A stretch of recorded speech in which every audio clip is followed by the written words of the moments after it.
میں مبلغ بنوں سنتوں کا، خوب چرچا کروں سنتوں کا۔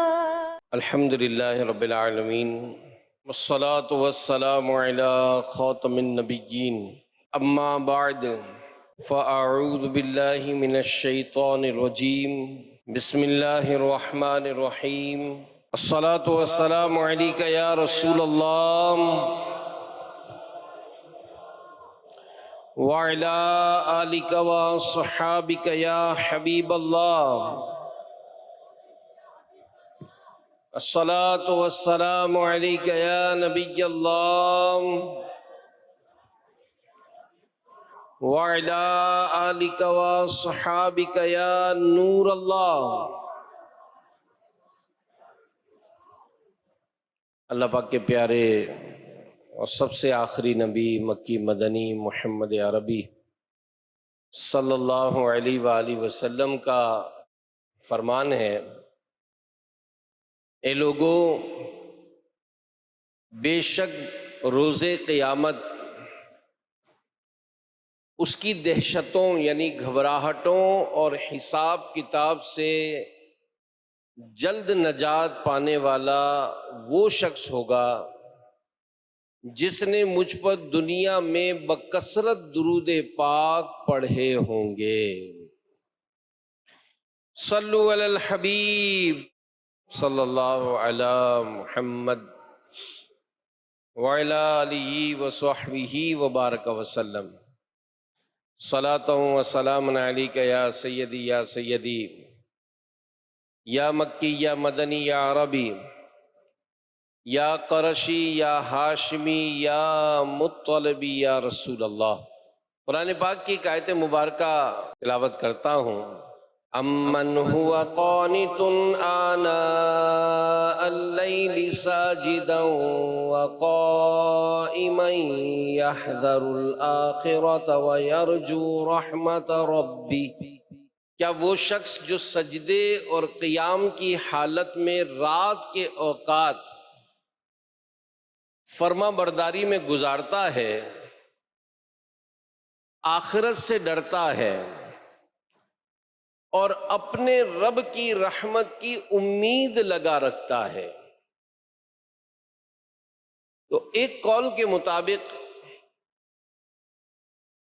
یہ آیت کریمہ مسلمانوں کے تیسرے خلیفہ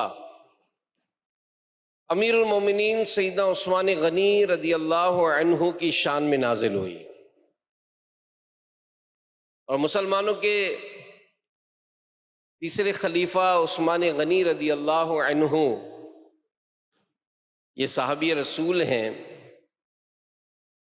اور سرکار مدینہ صلی اللہ علیہ وآلہ وسلم کی پھوپھی جان ام حکیم رضی اللہ عنہا کے نواسے ہیں، اور یہ اوائل میں یعنی بالکل شروع میں ہی آپ نے اسلام قبول کیا تھا۔ چوتھا یا پانچواں نمبر مسلمان جب ہوئے تھے تو آپ کا چوتھا یا پانچواں نمبر ہے، اور یہ ان 10 خوش نصیب صحابہ کرام جنہیں عشرہ مبشرہ کہا جاتا ہے، وہ صحابہ جن کو اللہ کے نبی صلی اللہ علیہ وسلم نے دنیا میں جنت کی بشارت عطا فرمائی، یہ ان 10 صحابہ کرام علیہم رضوان میں بھی شامل ہیں۔ اور سرکار اعظم رسول اکرم صلی اللہ علیہ وآلہ وسلم نے اپنی محبت کا اس طرح بھی اظہار فرمایا عثمان غنی رضی اللہ عنہ سے کہ ایک ایک کر کے اپنی 2 شہزادیاں عثمان غنی رضی اللہ عنہ کے نکاح میں دیں، تو اس سبب سے آپ کو ذو النورین بھی کہا جاتا ہے۔ اور نبی پاک صلی اللہ علیہ وآلہ وسلم کی محبت کا اظہار کچھ اس روایت میں بھی ہوتا ہے کہ اللہ کے نبی صلی اللہ علیہ وآلہ وسلم فرماتے ہیں کہ اللہ پاک نے مجھے وحی فرمائی کہ اپنی 2 بیٹیوں کا نکاح عثمان سے کروں، اور ایک حدیث میں فرمایا کہ اگر میری 100 بیٹیاں ہوتی، ان میں سے ایک کی وفات ہوتی، میں دوسری عثمان کے نکاح میں دیتا، اس کا انتقال ہوتا تو تیسری نکاح میں دیتا، یہاں تک کہ میں اپنی 100 کی 100 شہزادیاں ایک ایک کر کے عثمان کے نکاح میں دے دیتا. اور مولا کائنات علی المرتضی شیر خدا رضی اللہ عنہ سے سیدنا عثمان غنی رضی اللہ عنہ کے متعلق سوال ہوا تو فرمایا کہ عثمان وہ ہیں کہ انہیں فرشتے ذوالنورین کہتے ہیں، دو نور والا. نبی پاک صلی اللہ علیہ وسلم کے داماد ہیں اور پیارے آقا صلی اللہ علیہ وآلہ وسلم نے انہیں جنت کی ضمانت دی. تو یہ جو مطلب فضائل ہیں، یہ جو کوالٹیز ہیں، یہ ہمیں چاہیے کہ ہم دہراتے رہیں، اپنے بچوں کو بھی یاد کرائیں. اور اللہ کا کرم ہے، دعوت اسلامی کا ایک پیارا ماحول ہمیں ملا ہے، اور شیخ طریقت امیر علیہ سنت اللہ پاک کی ان پہ کروڑہ رحمت نازل ہوں کہ یہ علماء کے بیان کردہ فضائل، احادیث اور قرآن پاک میں جو فضائل ہیں اس کو اس خوبصورت انداز میں ہمیں بیان کر دیں کہ بچہ پھر نعرے لگاتا نظر آتا ہے صحابی نبی حضرت عثمان غنی، ہے صحابی نبی حضرت عثمان غنی، بالیقین ہے جنتی حضرت عثمان غنی، خائف رب غنی حضرت عثمان غنی، عاشق مدنی نبی حضرت عثمان غنی، ہے شہید با وفا حضرت عثمان غنی، پیکر صبر و رضا حضرت عثمان غنی، آپ سے راضی خدا حضرت عثمان غنی، اور راضی مصطفیٰ حضرت عثمان غنی، پیکر صدق و وفا حضرت عثمان غنی، صاحب جود و سخا حضرت عثمان غنی، تم خلیفہ تیسرے حضرت عثمان غنی، اپنے رب کے فضل سے حضرت عثمان غنی، آپ کی شان حیا حضرت عثمان غنی، مرحبا صد مرحبا حضرت عثمان غنی، مرحبا صد مرحبا حضرت عثمان غنی، ہو عطا خوف خدا حضرت عثمان غنی، دے دو عشق مصطفیٰ حضرت عثمان غنی، کیجئے میٹھی نظر حضرت عثمان غنی، بے نوا تار پر حضرت عثمان غنی. تو یہ ہمارے آقا و مولا عثمان غنی رضی اللہ عنہ ہیں. یہ اسلام کے دوسرے خلیفہ سیدنا فاروق اعظم رضی اللہ عنہ کی جب شہادت ہوئی تو مسلمانوں کی کثرت رائے سے، میجورٹی سے آپ خلیفہ مقرر ہوئے اور 12 سال تک آپ خلیفہ رہے. 18 ذوالحجہ 35 ہجری 40 دن بھوکے پیاسے رہ کر نہایت مظلومیت کے ساتھ شہید کیے گئے. تو یہ جو آیت مبارکہ میں نے تلاوت کی، اس میں خصوصیت کے ساتھ 3 کوالٹیز بیان ہوئی ہیں عثمان غنی رضی اللہ عنہ کی. اللہ پاک قرآن پاک میں ارشاد فرماتا ہے کہ کیا وہ شخص جو سجدے اور قیام کی حالت میں رات کے اوقات فرما برداری میں گزارتا ہے، آخرت سے ڈرتا ہے اور اپنے رب کی رحمت سے امید لگا رکھتا ہے. تو پہلی کوالٹی جو بیان ہوئی وہ یہ کہ رات کو عبادت کرنے والے تھے. عثمان غنی رضی اللہ عنہ یہ رات کو عبادت کرنے والے تھے، اور یہ اللہ کرے ہمیں یہ نعمت نصیب ہو جائے کہ ان بزرگوں نے جو اپنی زندگی گزاری، تو ان کی جو سیرت ہے، ان کی جو ہسٹری ہے، ان کی جو لائف ہے، اس کو جب ہم اسٹڈی کریں تو دیکھیں کہ انہوں نے کس طرح رب کو راضی کیا، ان کے انداز کیا ہوتے تھے. تو عثمان غنی رضی اللہ عنہ یہ رات کو عبادت کرتے تھے، بہت سجدے کرنے والے اور نمازیں پڑھنے والے. مصنف ابن ابی شیبہ کی روایت میں ہے کہ مسلمانوں کے تیسرے خلیفہ عثمان غنی رضی اللہ عنہ کا معمول مبارک تھا کہ آپ ہمیشہ نفل روزے رکھتے، رات کے ابتدائی حصے میں آرام فرما کر باقی رات عبادت میں گزارا کرتے تھے. یعنی ڈسٹریبیوشن تھی، اپنے اوقات کی تقسیم تھی. اور آج ہم اپنے اوقات کی جو بے برکتی اس کا رونا روتے ہیں، یار ہمارے پاس وقت نہیں ہے. وقت ہوتا ہے. اپنے موبائل کی کبھی اسکرین جو شیئر ہوتی ہے نا اس کو چیک کر لیں آپ کو ہمیں پتا چلے گا کہ ہم اپنے موبائل پر کہاں کہاں کتنا وقت گزارتے ہیں. یعنی کسی کہنے والے نے کہا کہ روزانہ بار بار اپنے موبائل کو تو اٹھا کر چیک کرتے کیونکہ میسج آیا نہیں آیا، لیکن اللہ پاک کا کلام جو ہمارے لیے بہت بڑا میسج ہے اس کو کھولے ہوئے میں کتنے دنوں کا ذرا غور کر لیں. تو آپ کی زوجہ فرماتی ہیں عثمان غنی رضی اللہ عنہ کی کہ حضرت عثمان غنی رضی اللہ عنہ ساری رات عبادت کیا کرتے اور آپ کو قرآن سے ایسی محبت تھی کہ ایک ہی رکعت میں پورا قرآن کریم تلاوت فرمایا کرتے تھے. سیدنا عبد الرحمن تیمی رحمت اللہ تعالی علیہ فرماتے ہیں کہ ایک رات میں کعبہ شریف کے قریب یعنی مسجد حرام میں تھا. میں نے عشاء کی نماز وہیں ادا کی، پھر مقام ابراہیم کے پاس کھڑا ہو گیا.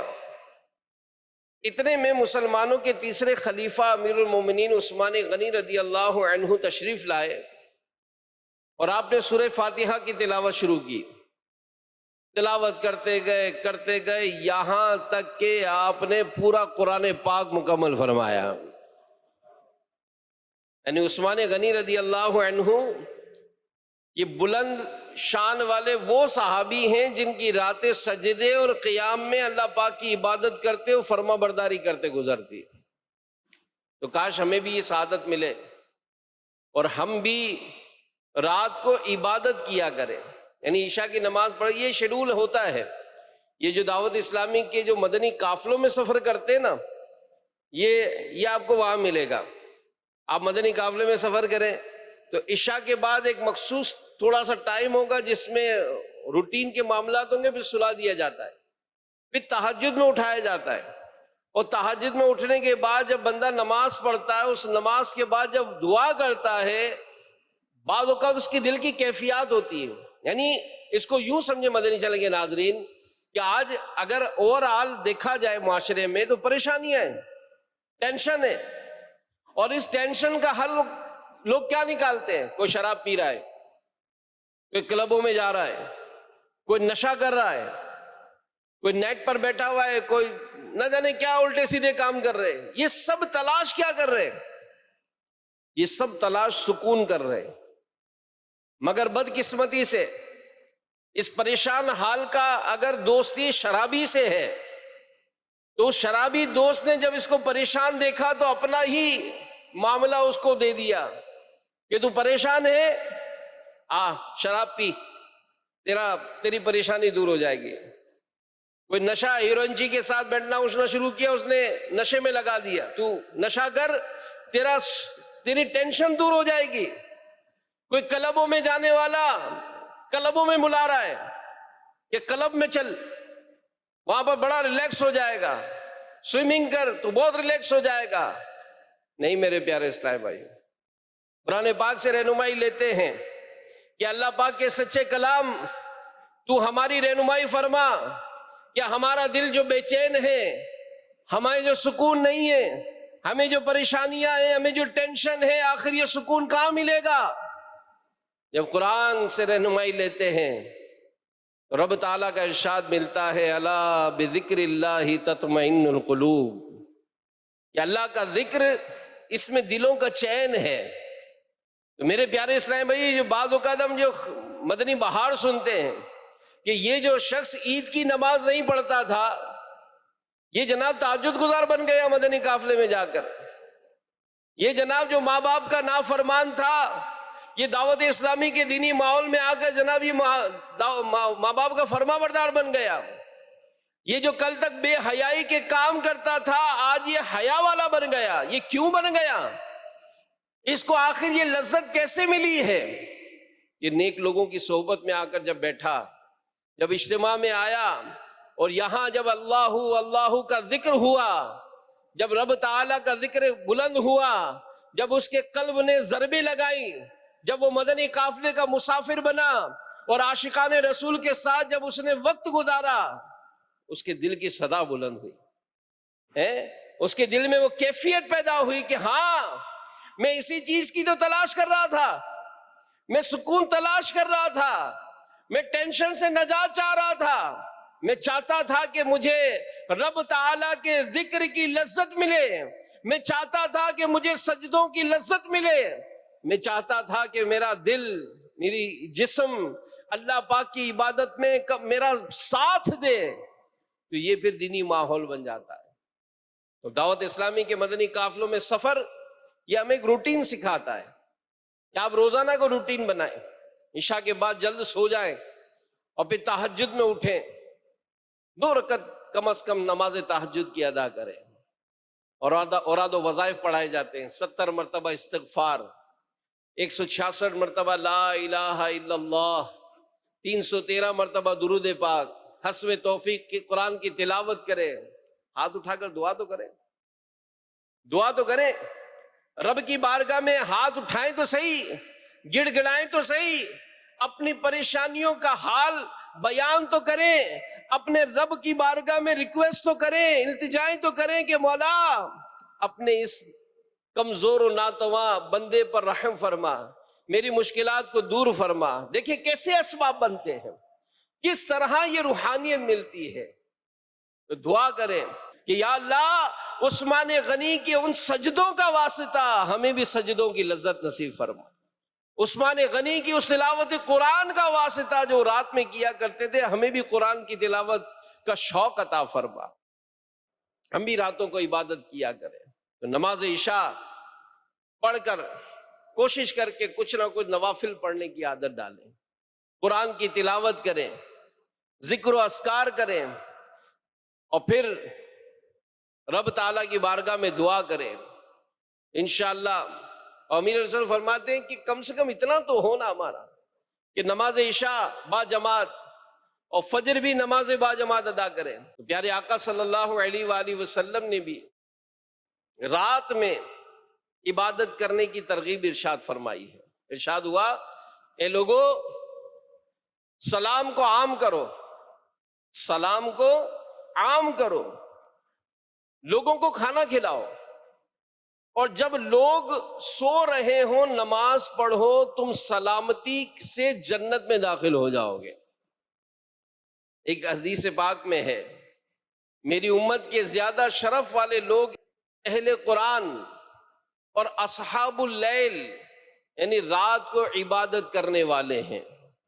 ایک حدیث پاک میں ہے وہ 2 رکعتیں جنہیں بندہ رات کے درمیان میں ادا کرتا ہے اس کے لیے دنیا و ما فیہا، دنیا و جو کچھ اس میں اس سے بہتر ہے۔ اگر میں اپنی امت پر اسے مشکل خیال نہ کرتا تو ان پہ فرض کر دیتا۔ تو رات کی عبادت کا معمول میرے پیارے پیارے اسلامی بھائیوں کہ ہمارے پیارے آقا صلی اللہ علیہ وآلہ وسلم کی مبارک سنت ہے۔ صحابی رسول حضرت ابو ہریرہ رضی اللہ عنہ روایت کرتے ہیں کہ اللہ پاک کے آخری نبی رسول ہاشمی مکی مدنی محمد عربی صلی اللہ علیہ وآلہ وسلم روزے رکھتے اور اتنی کثرت سے نمازیں پڑھتے کہ آپ کے مبارک پاؤں پر سوجن آ جاتی ہے۔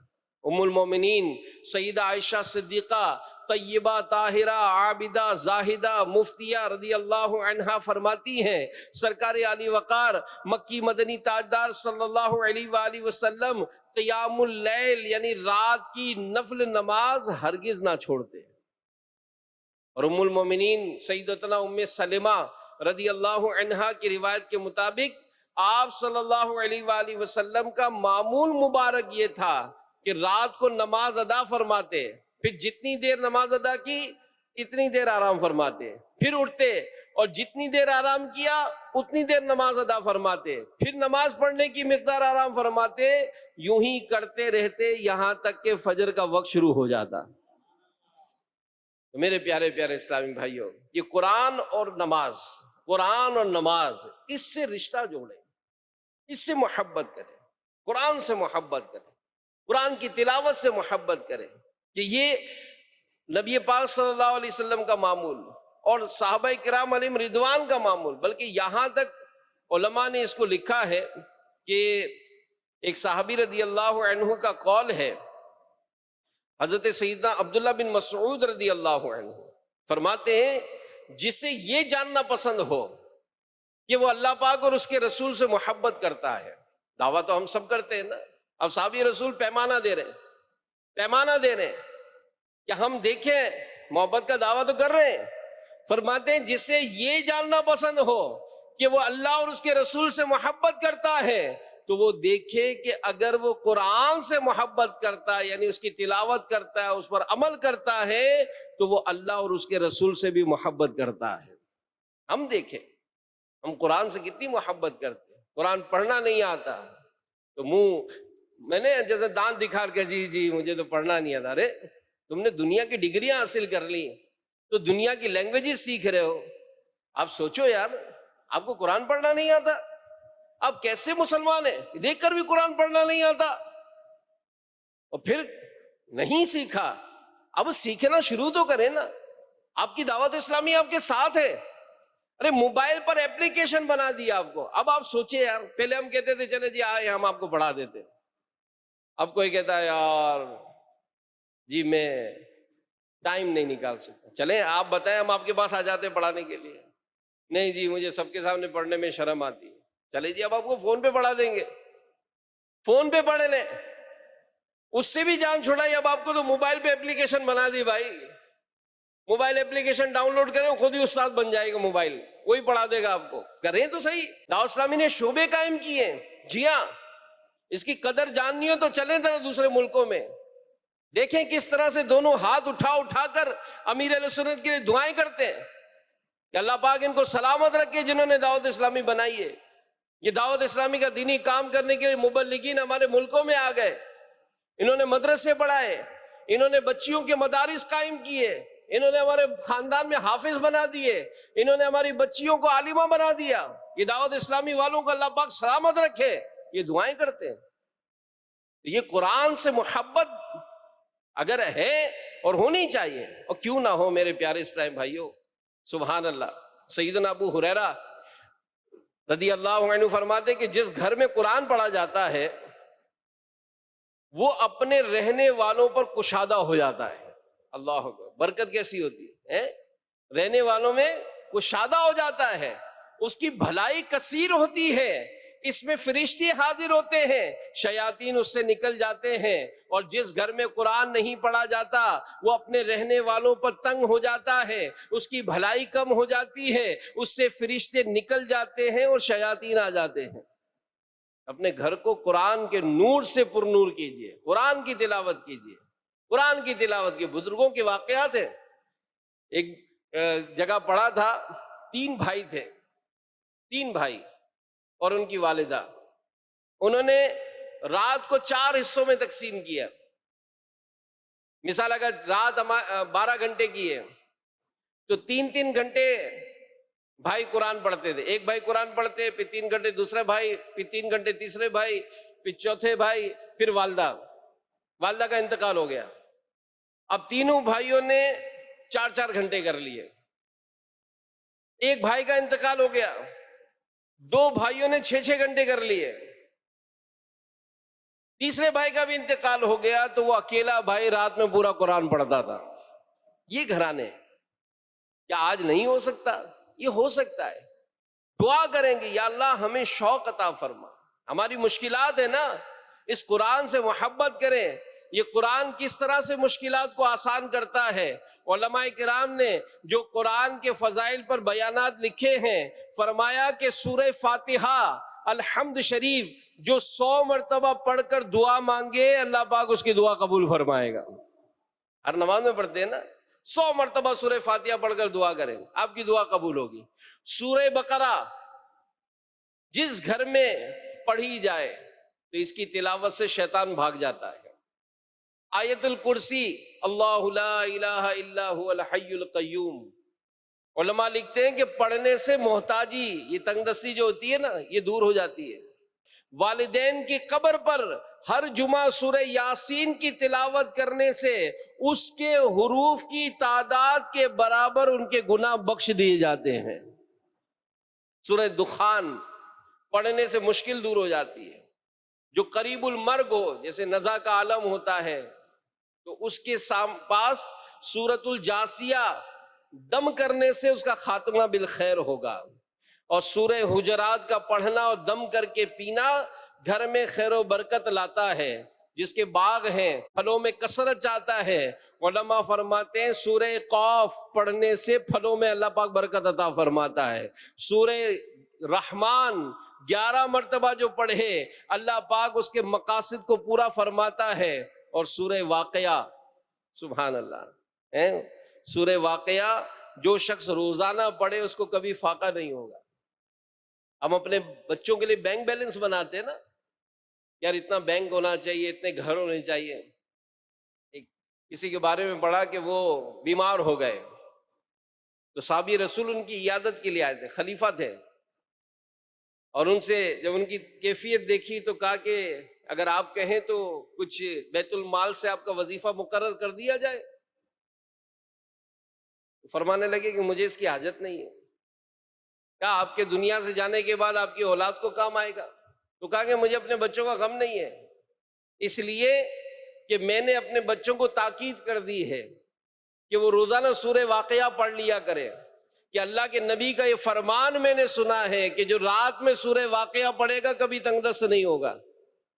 یہ اپنے بچوں کو یہ سکھاتے تھے، قرآن پڑھنا سکھاتے تھے۔ پھر سورہ ملک، تبارک الذی بیدہ الملک، جو روزانہ رات کو پڑھے عذاب قبر سے محفوظ ہوگا۔ سورہ مزمل 11 بار پڑھنے سے ہر مشکل آسان ہو جاتی ہے۔ سورہ مدثر کو پڑھ کر حفظ قرآن کی دعا مانگنے سے قرآن کریم کا یاد کرنا آسان ہو جاتا ہے، سبحان اللہ۔ سورۃ الضحیٰ پڑھنے سے بھاگا ہوا آدمی واپس آ جائے گا۔ سورہ علم نشرح جس مال پر پڑھ دیا جائے اس میں خوب برکت ہوگی۔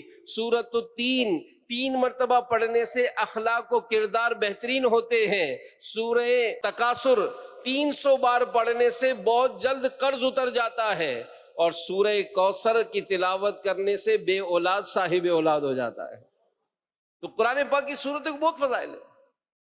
قرآن سے محبت، قرآن سے محبت، اور پھر اللہ کے نبی صلی اللہ علیہ وسلم کی یہ پیاری پیاری سنت ہے۔ تو ہم اگر دیکھتے ہیں تو ان افراد کی بھی گھر کی کفالت ہوتی تھی، یہ کاروبار بھی کرتے تھے، گھر کے معاملات بھی دیکھتے تھے، اولاد بھی تھی ان کی، تو یہ کیلکولیشن ہوتی تھی نا پوری۔ تو ہم بھی اپنا روٹین بنائیں اور اللہ توفیق دے کہ ہم مطلب اس معاملے میں کوئی بڑا اسٹیپ بھی لیں۔ بعض لوگ کہتے ہیں یار ہمارے یہاں مدرسہ نہیں ہے، ہمارے یہاں مسجد نہیں ہے، تو بنائے نا بھائی، دعوت اسلامی آپ کے ساتھ ہے، آپ ہمت تو کریں، آپ حوصلہ تو کریں، آگے تو بڑھیں، اللہ کی بارگاہ میں ہاتھ اٹھا کر دعا تو کریں کہ اللہ پاک، یا اللہ پاک ہم تیرے دین کے کام کو بڑھانا چاہتے ہیں، دعوت اسلامی کے دینی ماحول سے وابستہ ہو تو جائیں۔ اس نیکی کی دعوت کے عظیم کام کو آگے بڑھانے میں ہم سب کی ضرورت ہے، سب کی ضرورت ہے۔ ہم دیکھتے ہیں کہ فلاں شخص آتا ہے، درس دیتا ہے اور چلا جاتا ہے، اب اگر وہ کسی دن نہیں آئے تو درس نہیں ہوا، تو بھائی آپ بھی تو آگے بڑھیں نا، آپ بھی آگے بڑھیں۔ ہمارے علاقے میں اعلان ہو رہا ہے کہ مسجد بنانی ہے، تو ہم سب مل کر ہی چندہ کریں گے نا، ہم مل کر ہی اس کام کو آگے بڑھائیں گے۔ تو جہاں جہاں دعوت اسلامی کے دینی مدنی قافلے رائے خدا میں سفر کرتے آپ کو نظر آئے، آپ ان کے ساتھ تعاون کریں، ان کے ساتھ شانہ بشانہ، جی ہاں، کندھے سے کندھا ملا کر شامل ہو جائیں، تاکہ دین کے اس عظیم کام کو ہم آگے بڑھا سکیں۔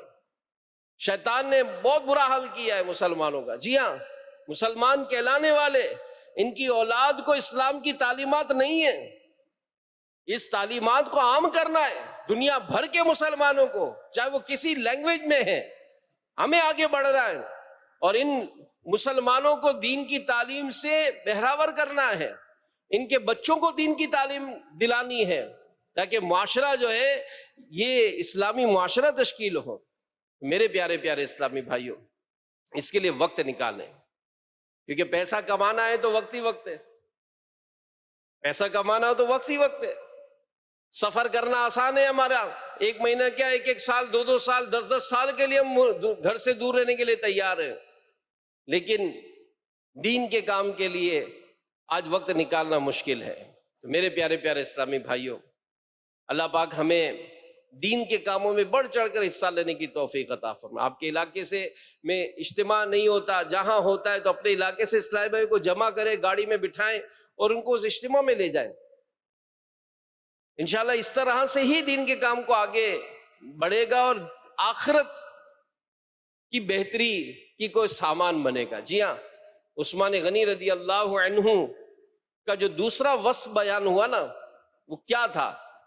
یحذر الآخرہ، کہ آخرت سے ڈرتا ہے۔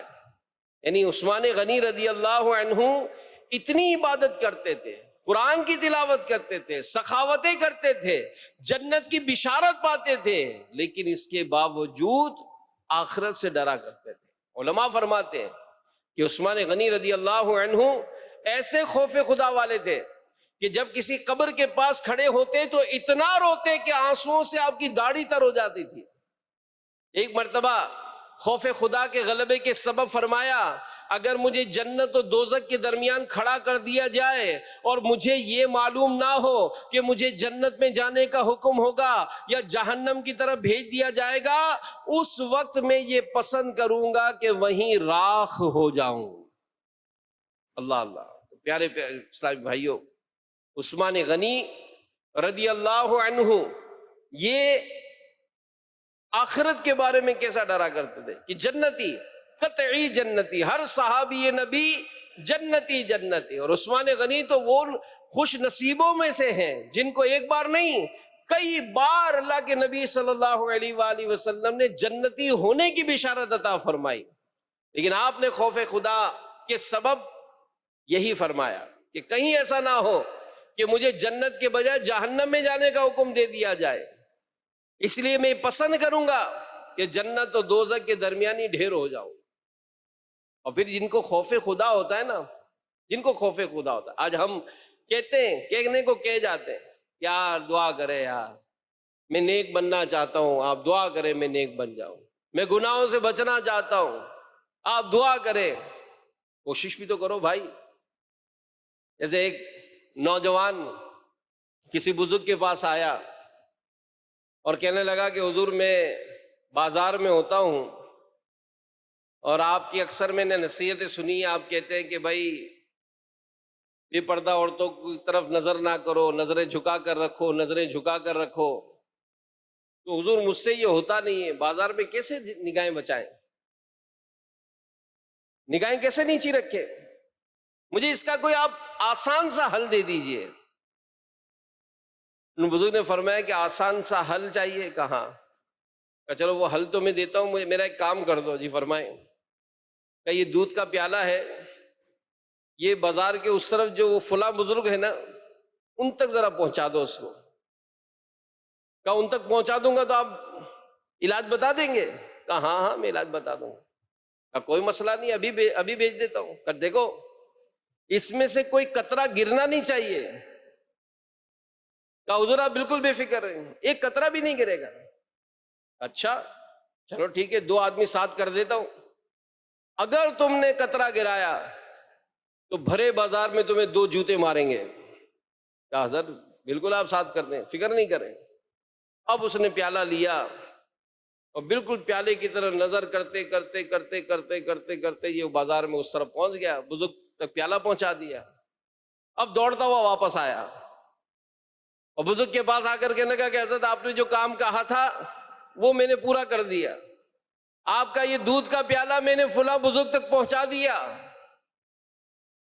کہا قطرہ گرا تو نہیں؟ کہا حضرت کیسے گرتا، میں نے نظر ہٹائی نہیں اس کے اوپر سے، بالکل اسی کی طرف دیکھ دیکھ کر ہی گیا۔ اور پھر آپ نے 2 آدمی بھی تو رکھے تھے، پتا تھا قطرہ گرے گا تو سر عام پٹائی ہو جائے گی۔ اب آپ جلدی سے مجھے علاج بتا دیجئے۔ ان بزرگ نے فرمایا کہ اچھا یہ بتاؤ کہ بازار میں کتنی عورتوں پہ نظر پڑی؟ حضرت عورت پہ کیا نظر پڑنی تھی، میں تو دودھ کے پیالے سے ہی نظر نہیں ہٹائی، قطرہ نہ گرے تاکہ مار نہ پڑے۔ بزرگ نے فرمایا بیٹا یہی اس کا علاج ہے، یہی اس کا علاج ہے کہ جس طرح تمہیں خوف تھا کہ اس بازار میں اگر میں نے ذرا سا قطرہ گرایا تو مجھے اس بھرے بازار میں سزا ملے گی، تو جس دن اپنے دل میں یہ سنبھالو گے بات کو کہ اگر میں نے اپنی آنکھوں کو حرام سے پر کیا آخرت کا عذاب ہوگا، جہنم کی سزا ہو جائے گی اگر رب تعالیٰ ناراض ہوا تو۔ اگر جس دن یہ ذہن میں بیٹھ جاتا نا پیارے اسلام بھائیوں، تو پھر نیک بننا مشکل نہیں ہوتا ہے۔ انسان اپنا ٹارگٹ بناتا ہے کہ مجھے اس دنیا کی رنگینیوں سے کیا لینا، مجھے تو جنت میں جانا ہے۔ میں دنیا کے میلے جمیلوں کو کیا دیکھوں، میں تو جنت میں آقا کے قدموں میں رہنا چاہتا ہوں۔ یہ دنیا تو مختصر سی زندگی ہے، ایک پل میں ادھر سے ادھر ہے، کتنی بے اعتبار ہے دنیا، زندگی نام رکھ دیا کس نے، موت کا انتظار ہے دنیا۔ دنیا تو بے وفا ہے، اچانک دنیا سے بندہ چلا جاتا ہے، تو ہم نے بھی دنیا سے جانا ہے، لیکن دنیا سے جانے کے بعد کیا ہوگا؟ قبر ہے۔ اگر اللہ کی فرما برداری کی ہے، اس کے محبوب صلی اللہ علیہ وآلہ وسلم کی سنتوں پر عمل کیا ہے، تو پھر یہ قبر جو بظاہر مٹی کا ڈھیر ہے، علماء فرماتے ہیں مٹی کا ڈھیر جنت کا باغ بنا دی جائے گی۔ اور اگر نافرمانیاں کی ہیں، نمازیں قضا کی ہیں، والدین کو ستایا ہے، حرام کمایا ہے، لوگوں پر ظلم کیا ہے، بدنگاہیاں کی ہیں، جھوٹ بولا ہے، دھوکہ دیا ہے، فراڈ کیا ہے، اور اس پر اللہ پاک ناراض ہو گیا، تو یہ قبر جو ہے وہ جہنم کا گڑھا بنا دی جائے گی۔ تو میرے پیارے پیارے اسلامی بھائیوں، اس لیے ان بزرگوں کا انداز زندگی ہم سن رہے ہیں کہ یہ کیسے زندگی گزارتے تھے۔ عثمان غنی رضی اللہ عنہ کی اتنی بڑی شان، کیسے ڈرنے والے تھے۔ ایک مرتبہ آپ نے اپنے غلام سے فرمایا کہ میں نے ایک مرتبہ تمہارا کان مروڑا تھا، اس لیے تم مجھ سے اس کا بدلہ لے لو۔ غلام کا کسی بات پر کان مروڑا، تو غلام سے کہہ رہے ہیں کہ تم بدلہ لے لو۔ یعنی ایسا سیٹھ دیکھا ہے جو اپنے ملازم سے معافی مانگتا ہو اور کھلے دل سے آفر کرتا ہو کہ تم بھی آ کر اپنا بدلہ لے لو۔ یہاں تو ذرا سا کچھ عہدہ ملا، ذرا سا کوئی منصب ملا، ذرا سا کچھ مال ملا تو ہماری تو ٹور چینج ہو جاتی ہے۔ جی ہاں، یہ گھر میں جو مجھے اگر خواتین بھی سن رہی ہیں وہ بھی دیکھے اپنی کام والیوں پر وہ کس طرح کی لینگویج استعمال کرتی ہیں۔ آپ چند ہزار روپے ان کو تنخواہ دیتی ہیں نا، لیکن اپنی زبان سے تکلیف کیوں پہنچاتی ہیں؟ کیا زبان سے تکلیف نہیں پہنچتی ہمیں ہمارے ملازموں کو؟ ذرا سا اگر وہ کام غلط کر لے تو کیا ہمارا سلوک ہوتا ہے، ہمارا بیہیو کیسا ہوتا ہے، ہمیں غصہ کیسا آتا ہے۔ بلکہ بعض تو ایسے ہوتے جو اپنے ملازمین کو مارتے ہیں، بال پکڑ کر پیٹھ پر جو ہاتھ میں آیا اس کو اٹھا کر پھینک دیا۔ تو کہیں ایسا نہ ہو کہ بظاہر معمولی سا نظر آتا ہے کہ یار میں نے تو صرف کان ہی مروڑا تھا نا، میں نے صرف آنکھیں ہی دکھائی تھی نا، میں نے تو اسے تھوڑا سا ڈانٹا ہی تھا نا، تو کہیں ایسا نہ ہو کہ روز قیامت یہ پکڑ کا سبب نہ بن جائے۔ تو اپنے ملازم تو کیا، دنیاوی لحاظ سے آپ سے بہت درجے کم مرتبہ بھی اگر کوئی ہو، اگر اس سے کوئی آپ سے غلطی ہو گئی مجھے معاف کر دیجیے۔ دنیا میں یہ معافی تلافی کرنا آسان ہے، قیامت کے دن ہم پھر معافی تلافی کر نہیں سکیں گے۔ کیوں؟ کہ اس وقت تو بدلہ دیا جائے گا۔ بدلہ کیسے دیا جائے گا؟ سرکار اعلیٰ حضرت امام اہل سنت فرماتے ہیں کہ اگر دنیا میں کسی نے کسی کے 3 پیسے، تصور نہیں آج کل پیسوں کا، 3 پیسے دبائے ہوں گے، قیامت کے دن اس کے بدلے 700 با جماعت نمازیں دینی پڑیں گی۔ اب بتائیں، لاکھوں کروڑوں کھا جاتے ہیں۔ میرے پیارے پیارے اسلامی بھائیوں، ہم اللہ سے ڈریں۔ اور پھر ایک اور وصف جو علماء نے لکھا کہ رحمت الہی سے بہت امید رکھنے والے، وَيَرْجُو رَحْمَتَ رَبِّ، اور اپنے رب کی رحمت کی امید لگا رکھتا ہے، بہت امید رکھنے والے۔ اور یہ بھی اہم وصف ہے۔